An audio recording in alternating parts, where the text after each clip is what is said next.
Members, before I give the call to the Honourable Donna Faragher, I will remind you that this is the Honourable Member's valedictory speech and the usual conventions and courtesies of the House apply. President. The Honourable Donna Faragher. President, in rising today and acknowledging this will be my last parliamentary speech, I'm acutely conscious that there are very few in our community who've had the enormous privilege of standing in this place as a member. It's not lost on me that when I entered State Parliament back in 2005, I became the 323rd member of this House. I would have been a little higher if my surname didn't start with the letter T, which bumped me down the alphabetical list.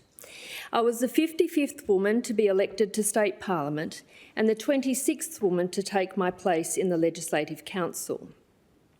With this in mind, I must admit it's been a little difficult to know how to frame this speech, indeed where to start and where to end. But perhaps, President, recalling a very early interaction in this place is where I should begin. I was a member-elect and had been invited to lunch by the then member for the East Metropolitan Region, the Honourable Derek Tomlinson. After lunch, the bells rang and Derek invited me to sit in the President's Gallery to watch the start of proceedings.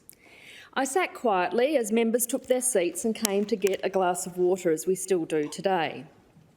And a now former Labor colleague, whose name will remain nameless, came up and said, "You're Donna Taylor, aren't you?"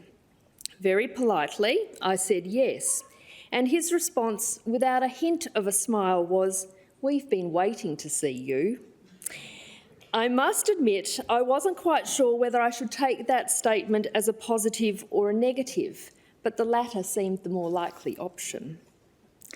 I tell this story because it perhaps signified in many ways that while I was well known within the Liberal Party, holding various positions, including President of the WA Union of Liberal Students and President of Perth Women's Division, I was an unknown quantity in the context of becoming a Member of Parliament.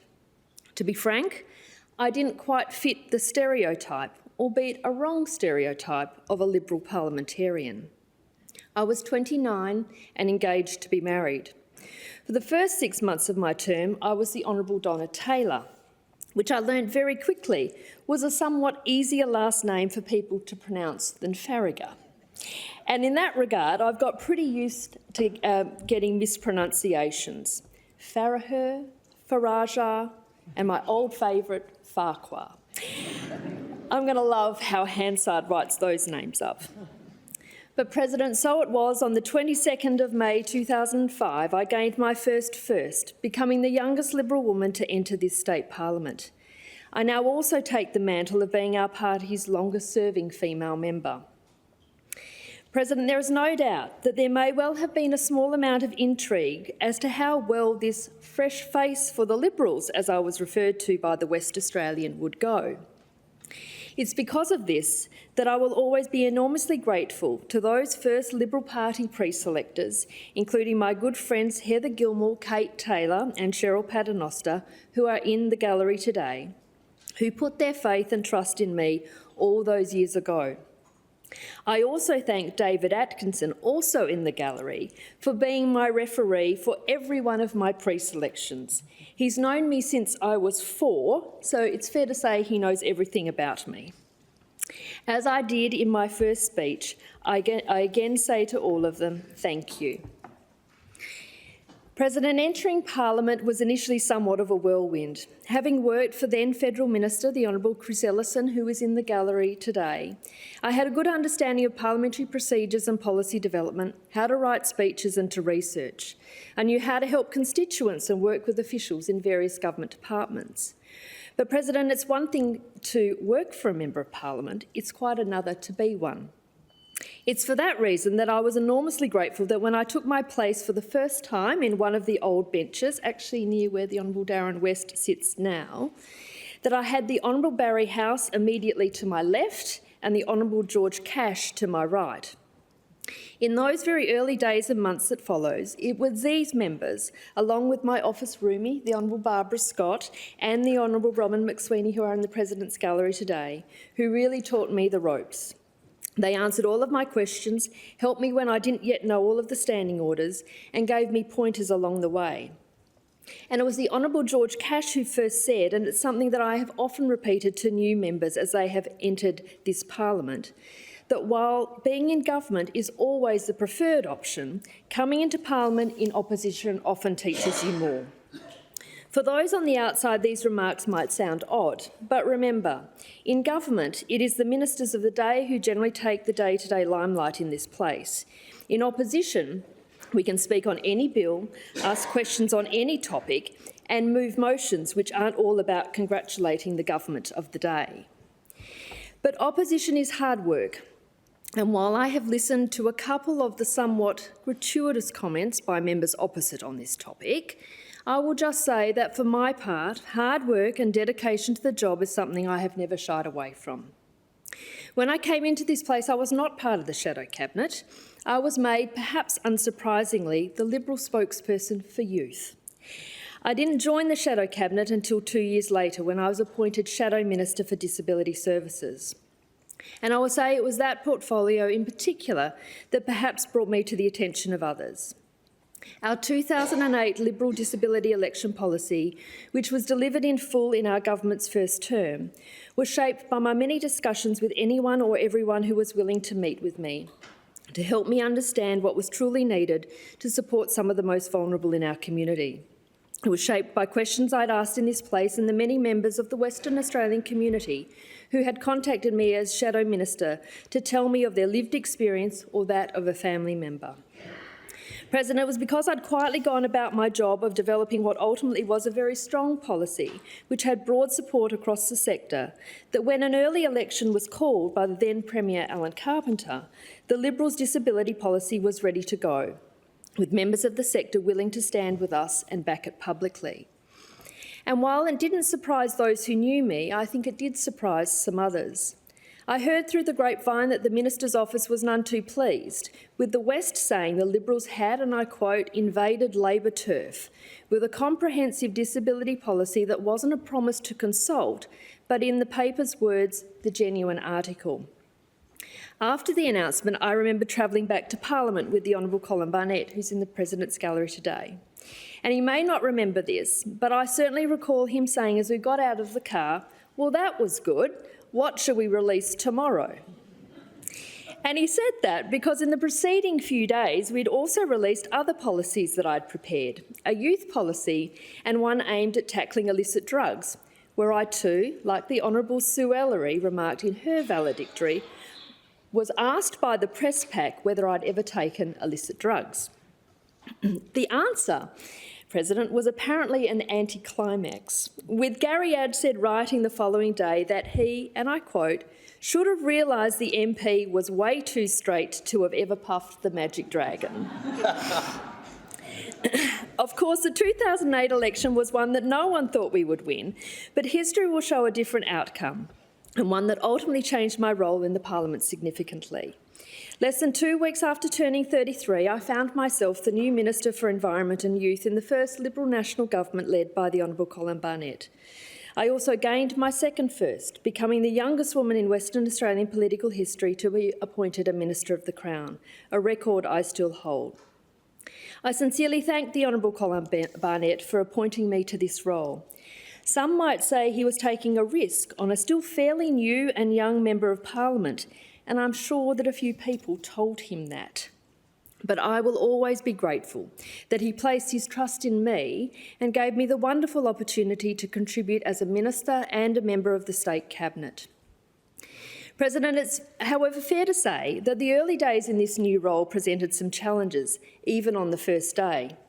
I remember very vividly that after the swearing-in, Scott and I went up to Dumar House where we met my then research officer, Penny Britton, who would become my executive officer. The first challenge was getting a security pass. We went to security to get a photo taken. The security guard took the photo and then said, "So which minister are you going to be working for?" I responded, "I'm actually the minister." He looked at me, a little shocked and a little puzzled. I'm not quite sure that he believed me, but after discreetly tapping away on the computer for a couple of minutes, I'm happy to say the security pass was duly issued. The second challenge of that first day was once we travelled up to level 10, we found an office with no equipment and not even a chair for me to sit on. But there was a telephone. And I recall very clearly Penny coming in and saying, the Fremantle Herald is on the line. They want to know if you're going to allow lead through Fremantle. President, that was my welcome to the environment portfolio. President, I will admit that the first little while as a new young minister in a contentious portfolio had its ups and downs. I was under concerted attack across a number of fronts, in this place, in the other place, and from sections of the media. There were coordinated question times, where every single opposition question without notice, with no notice given, I might add, was directed at me. Sometimes those attacks were personal, and some of the comments made and the language and behaviour of some certainly wouldn't pass the pub test today. But there is a little something called resilience, and I've gained plenty of that along the way. And, President, I just got on with things. Certainly a turning point was my approval, with strong environmental conditions set by me, of the revised and expanded Gorgon gas development project on Barrow Island, the largest single resource project in Australia's history and one of the largest LNG projects in the world. The project was complex, contentious and highly anticipated. Hours were spent with the appeals convener and my staff working through each of the appeals against the EPA's recommended conditions for the project, which at the time was estimated as having an economic impact of $50 billion.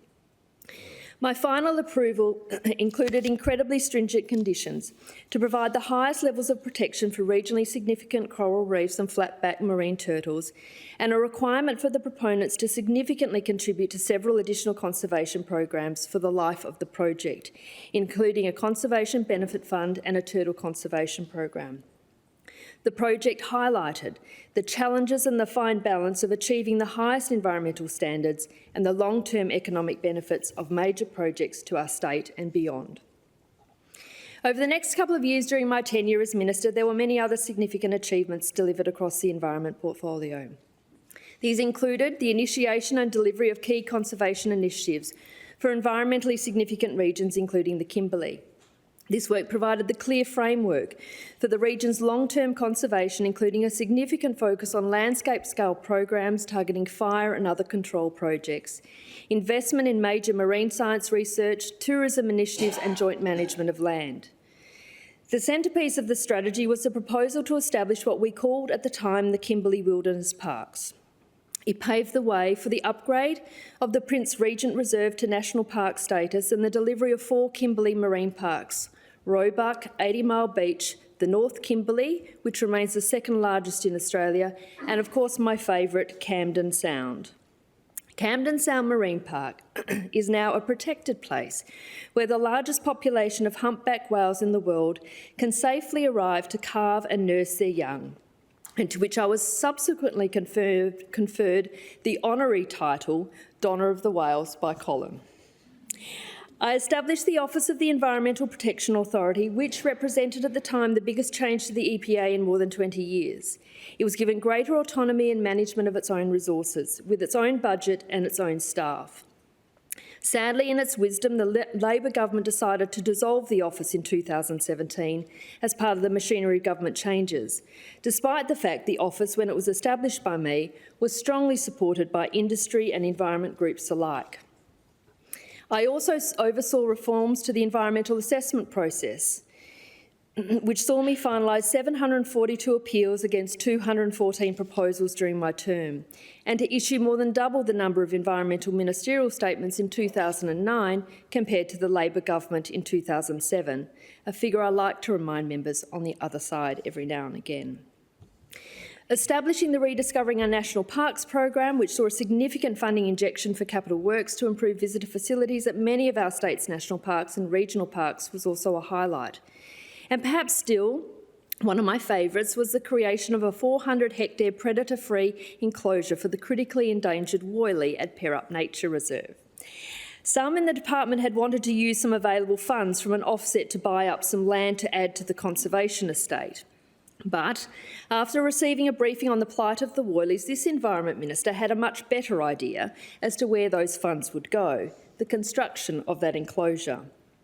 So how happy am I to hear what members will recall as a fairly entertaining answer by the Environment Minister just a couple of weeks ago, that the sanctuary has continued to contribute in a very positive way to improving Woylie population numbers across our state. Of course, President, I wasn't just the Minister for Environment, but also Minister for Youth. I oversaw the first funding increase in 14 years to the Cadets WA and wanted to expand the hugely successful youth program to younger students.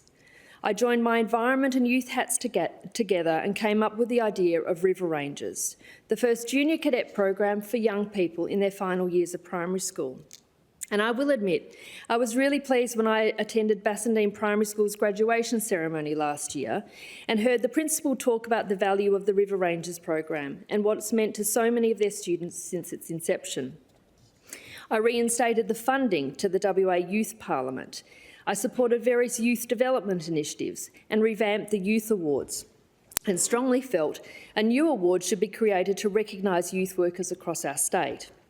To this day, the Minister for Youth's Most Outstanding Youth Worker Award continues to be awarded each year.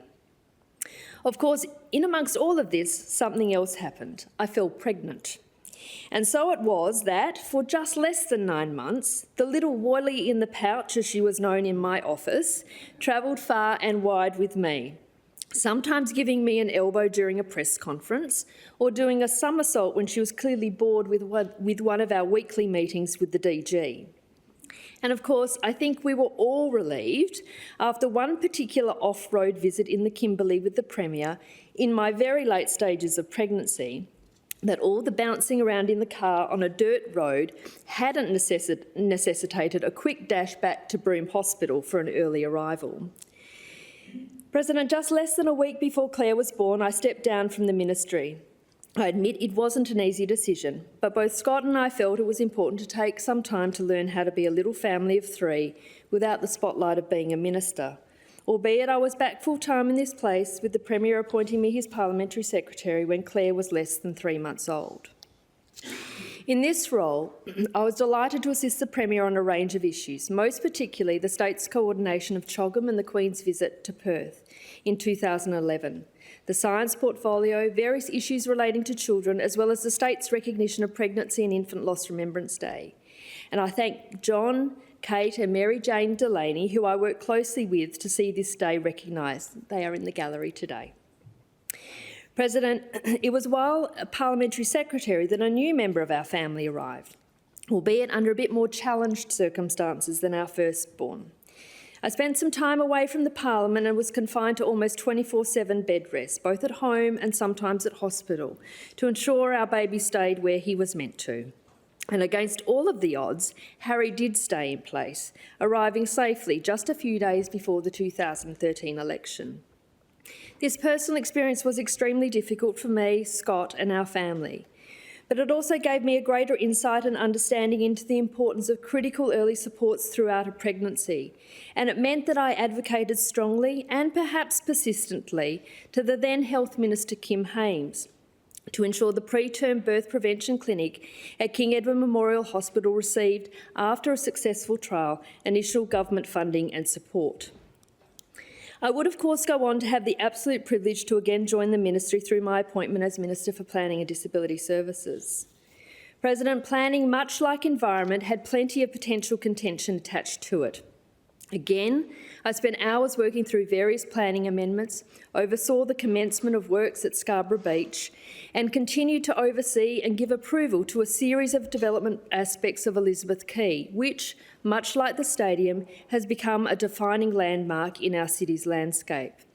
I also became a strong advocate for Design WA, an initiative to ensure good design is at the centre of all development. As Minister for Disability Services, I of course came in at the start of negotiations between the State and the Commonwealth with respect to the NDIS, with the trial of both the WA NDIS and the Commonwealth NDIS well underway.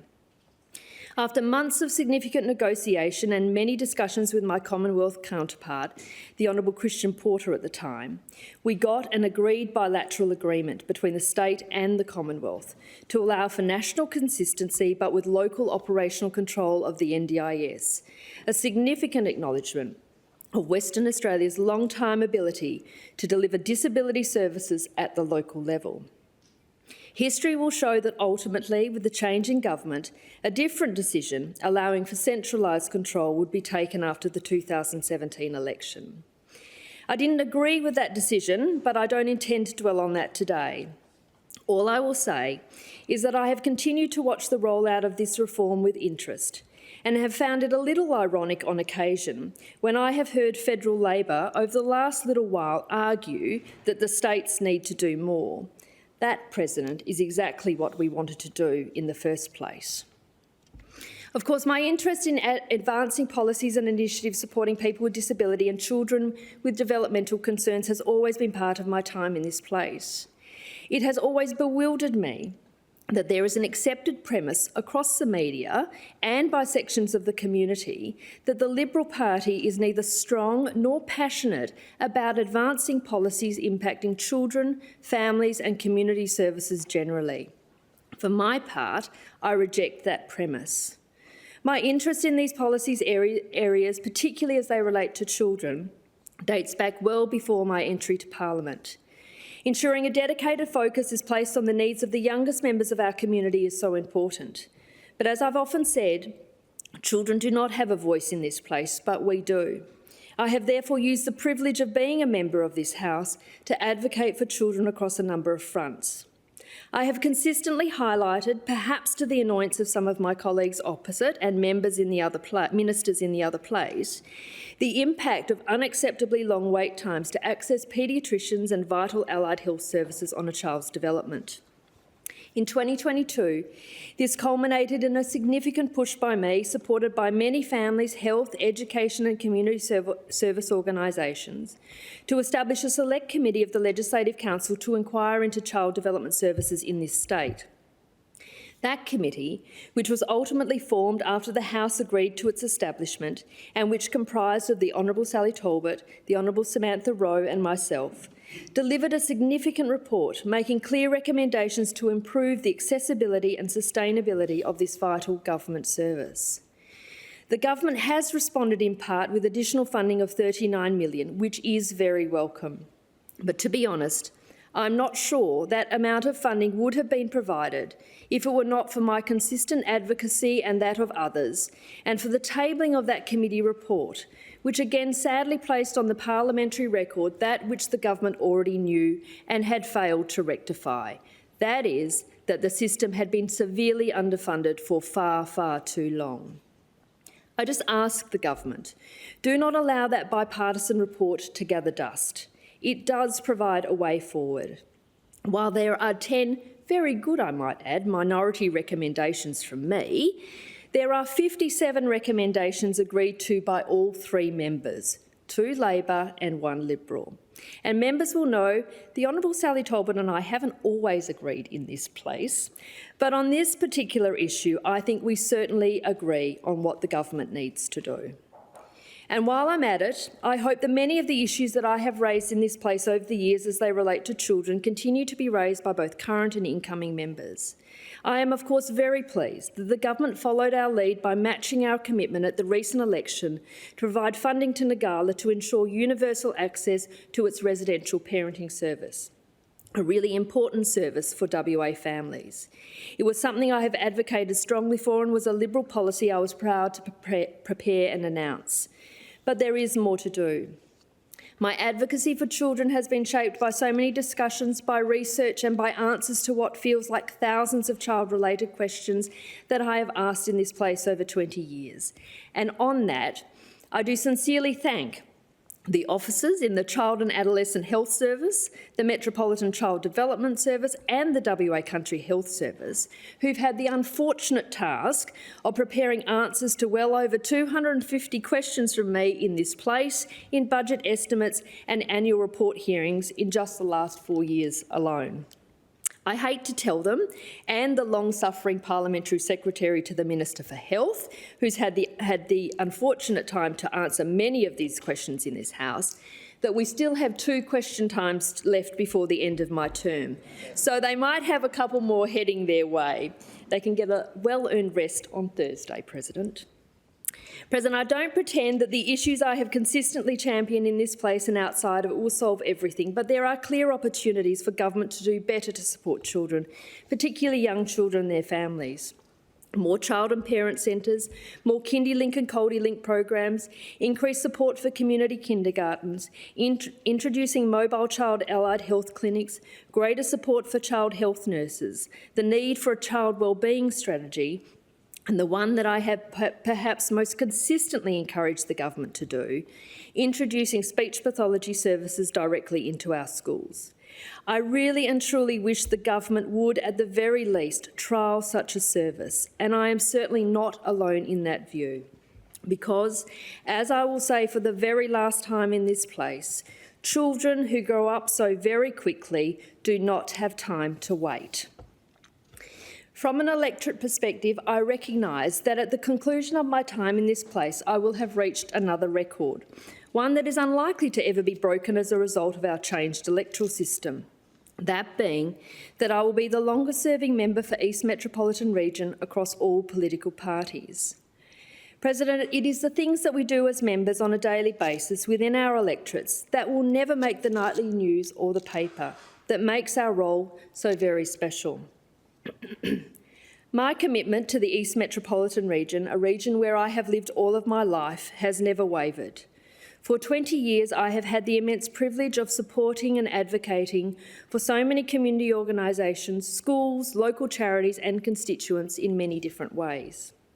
Over the years, I have been patron to many organisations, from the Swan Guildford Historical Society to the former Fair Home Disability Support Group, Native Animal Rescue, the Midland Junction Poultry Society, and in the year they won the premiership flag, the Swan Districts Football Club, home to the mighty Black and Whites. My mother, an avid Swannies supporter, like generations of my family, was particularly thrilled with that appointment. And of course, over 20 years, good friendships have been formed with many fabulous community organisations. I will certainly miss my regular catch-ups with the boys at the Machinery Preservation Club, with Tanya McGrath and the team at the Woodlapine Family Centre, the Balga Salvos, the Rolly Stone Family Centre, the Midland Men's Shed, the Bassendean Melody Club, the Bus Preservation Society, the Darling Range Seniors Hub, the Midland and District Historical Society and Kanyana Wildlife, to name just a few. And I can't go by without mentioning some of the RSL branches I've had engagement with, particularly the Kalamunda, Mount Lawley, Inglewood and Bedford sub-branches, where I have attended many dawn and remembrance services. And of course the Mundaring RSL, led by my dear friend Eric Smith.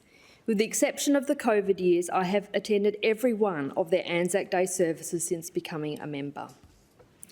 And I think one of the most rewarding things undertaken has been our annual charity events. Over the years, I have hosted many community teas, which have raised thousands of dollars and seen the donation of hundreds of items in support of wonderful organisations, including Parkerville Children and Youth Care, Mort Care, Nagala, the Women and Infants Research Foundation, Piers Place, Cancer Council, and the wonderful Starting Over support. Through many different forms of advocacy, I have supported and seen the successful delivery of various road projects, some large, some small. I've fought strongly for capital and maintenance improvements across many schools, supported local community groups and not-for-profit organisations to gain funding for new equipment or new premises. Organisations like the Swan City Youth Service, the Waterwheel Community Shed, and one that is very special to me, being Piers Place in Whiteman Park. It took years of tireless advocacy by Amy Rudd and her family to see the development of an inclusive play space in honour of their late daughter Pia come to fruition. And what an amazing place it is now for children of all abilities to have fun and to participate. I was so pleased to be a long-term supporter, both as a local member and as Minister for Planning and Disability Service. ensuring a location was finalised and initial funding was provided, not only towards the planning and the development of the area, but also for the construction of an appropriate changing places bathroom facility adjacent to Pearce Place to ensure Whiteman Park was a fully inclusive destination for people with disability. And while there have been many successful stories, perhaps the best have actually come from opposition. And given the time, I'll just highlight a couple.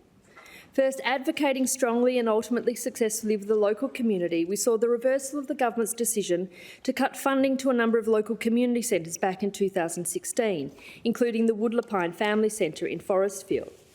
Again, last year, those same centres were faced with only a one-year funding extension.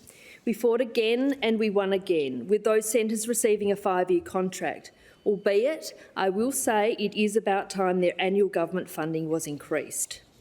Secondly, working with the Community Kindergartens Association, particularly the association's president, Jo Mathewson, we've advocated in various ways to ensure that no community kindergarten, many in the East Metro region, has been forced to close as a result of the government's arbitrary enrolment threshold.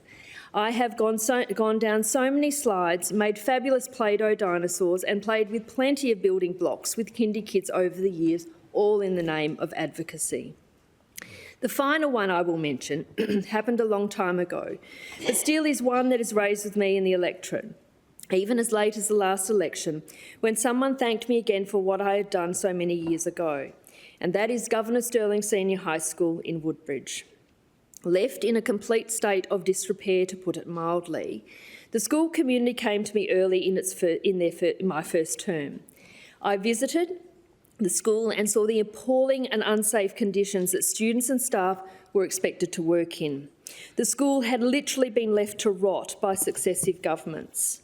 On that visit, I gave a commitment to the school community that I would do everything I possibly could to get that school fixed.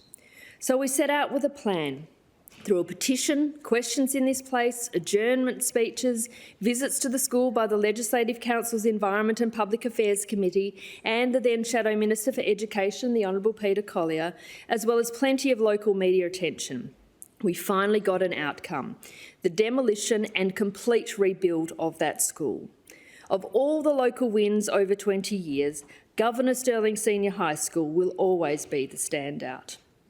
And I perhaps will add that a number of the elements of that successful campaign were used again many years later when, as Shadow Minister for Education, I worked closely with concerned parents and the Perth Modernian Society to save Perth Modern School, a school with significant standing and a proud history since its opening in 1911.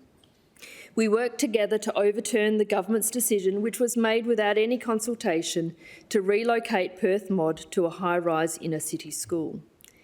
And in speaking of schools, of course, many will know that one of my greatest joys of being a local member has been my involvement with schools right across the electorate. Over the years, I've attended hundreds of school assemblies, events and activities.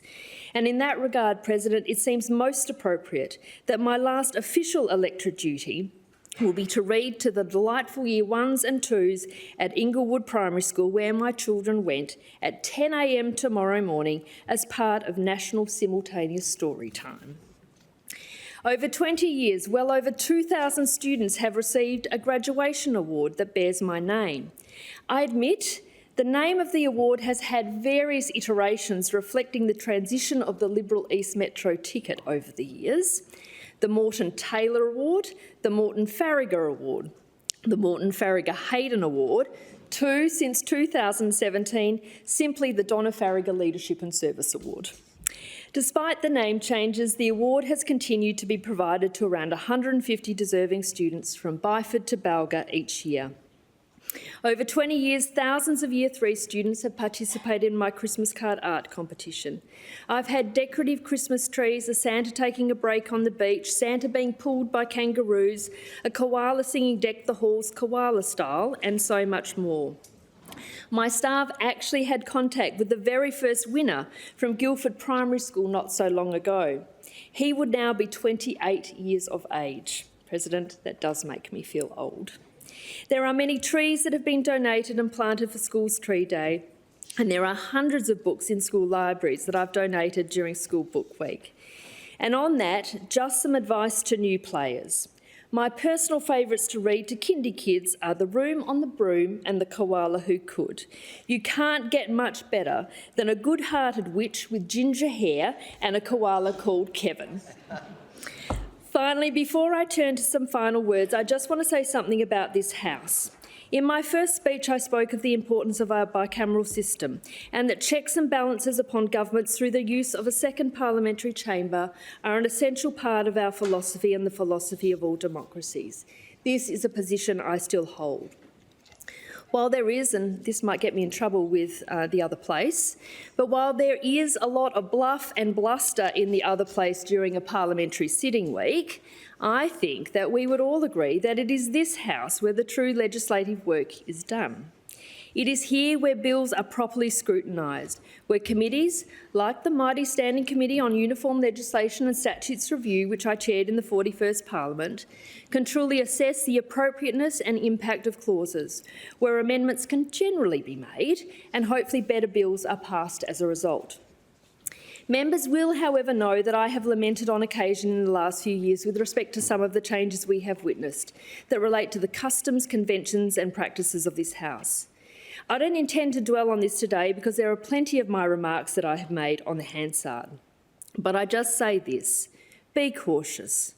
Some may say that the customs and practices of this House are not so important, but they are, in my view, here for a reason. That doesn't mean to say there aren't opportunities to tweak or refine the system, but if the House's role continues to be diminished, it will be a disservice to not only the Parliament, but to the community as a whole. In turning to some final words, it's now time to do some thank yous. President, I have served under many Liberal leaders over the years, far too many in my humble opinion, but nonetheless, I want to particularly speak of two of them. First, the Honourable Colin Barnett. I have mentioned Colin a few times already, but I simply thank him again for placing his trust in me all those years ago. History will show that there were many great achievements under the Barnett government, and for my part, I will always be proud to say I was a minister in his government. The other is the member for Vass and our now Deputy Leader, Libby Mettam, MLA. Libby led our party with commitment and purpose during one of our most difficult periods of time. Her work ethic, dedication, positive attitude and strength of character is second to none, and she has my total admiration and respect. To all of my staff in both my electorate and ministerial offices over the years, including those in the gallery or listening in today, Nikki Day, Georgina Gardner, Dawn Fitzgerald, Penny Britton, Nikki Coslin and my current staff members Colette Wainwright and Annette Livesey, I say thank you. We've had many fun times and we have had our challenges, most like other officers. Mind you, and President, you will attest to this, I don't think many other electorate officers have had a car literally crash into their main entrance on Christmas Eve. Thankfully, no one was hurt. Particularly over the last 8 years when I have essentially been the sole Liberal member across the East Metropolitan region in both the upper and lower house, my staff and I, particularly Colette, Annette and previously Georgina, have worked really hard from our lovely office in Guildford to ensure I have been out and about as much as humanly possible right across the electorate. The connections we have made with so many organisations and individuals has been incredibly rewarding. Thank you for being so very hard-working and loyal. My staff have gone above and beyond. They have been willing, perhaps at times reluctantly, to be in funny photos for Facebook and have always been ever so patient with my somewhat perfectionist tendencies, which particularly come to the fore whenever I do my electorate newsletter. Mind you, I apologise to them that I have never quite got that shared OneDrive system on our computers, no matter how many times they've tried to teach me. To the Liberal Party, I thank the great band of volunteers who support our great party through thick and thin. I am fortunate to have made many lifelong friends. I have mentioned some already in Heather, Kevin, Kate and Cheryl, but I also mentioned my friends from the early Perth Division days, two of whom are in the gallery today, Faye Dudar and Ted Gray. And there are others who could not be here but who deserve mention.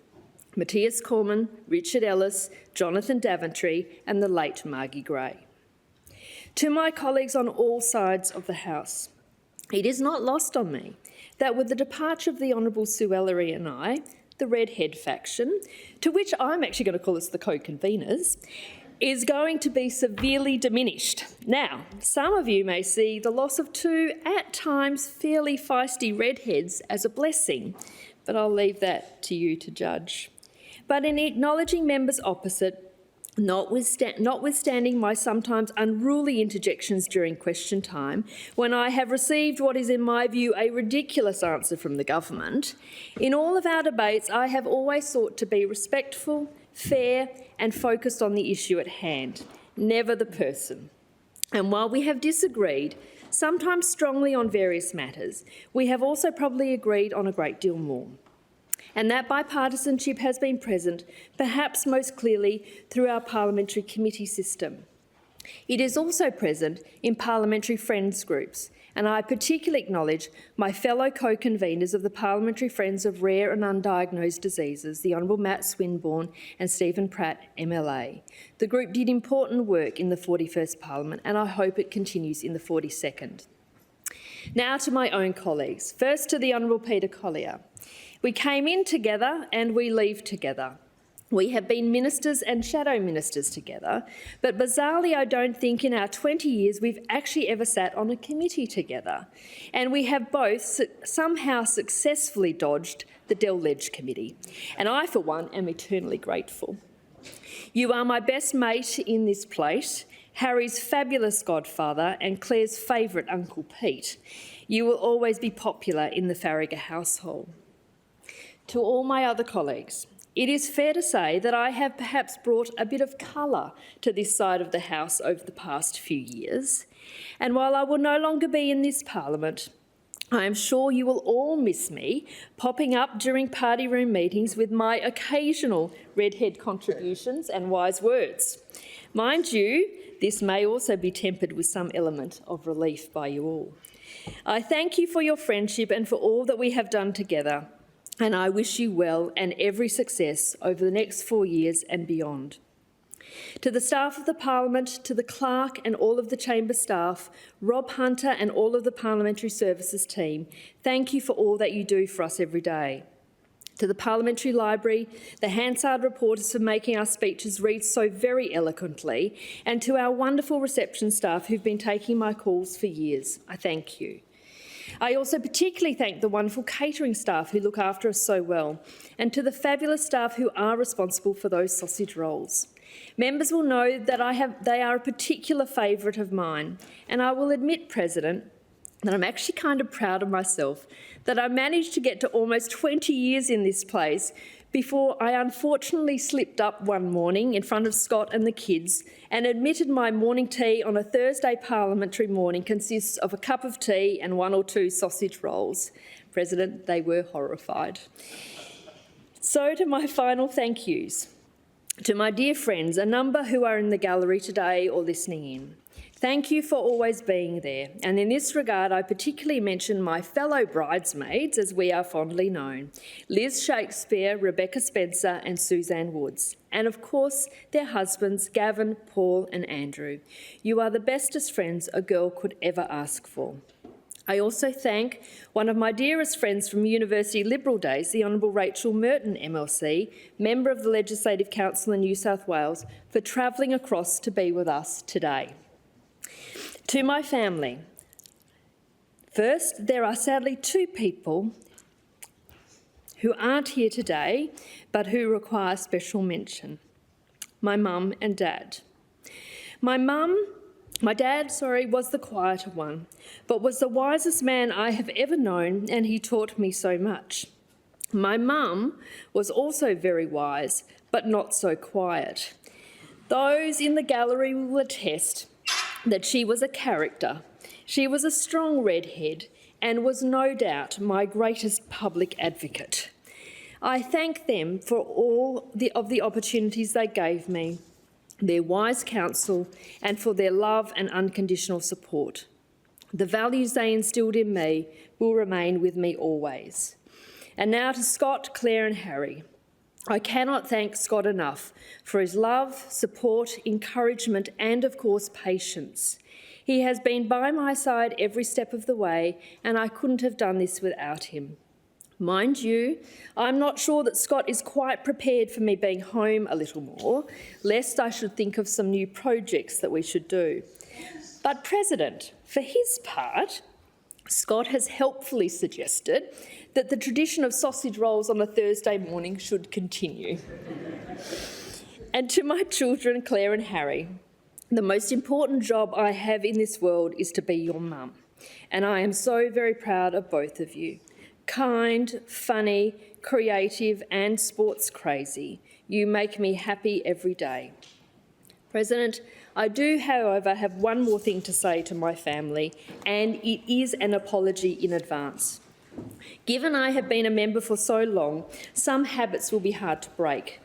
Unfortunately for Claire and Harry, I expect they will continue to be subject to Mum's question time, and given it only requires one signature to be valid, I expect I'll be preparing a petition one day calling for rooms to always be tidy.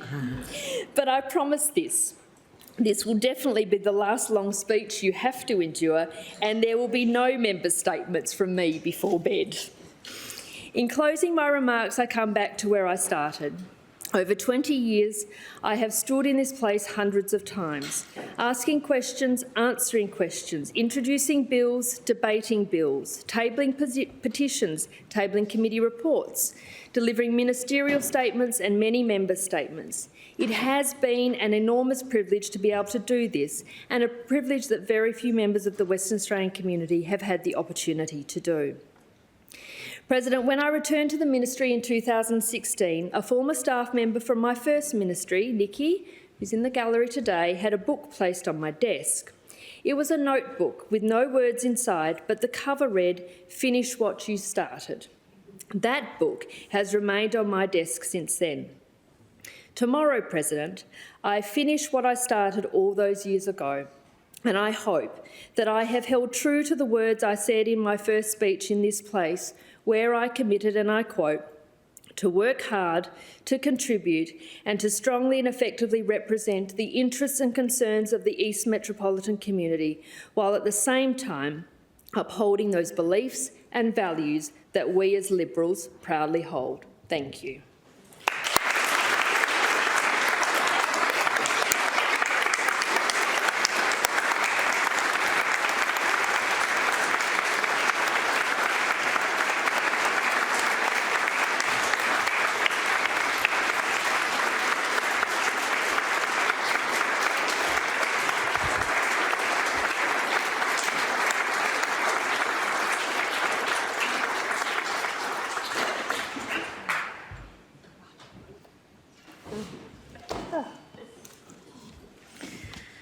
Thank you, members. Can I please just wait for the gallery to settle before I give the call to the Honourable Sally Talbot? Just a few moments, please, members.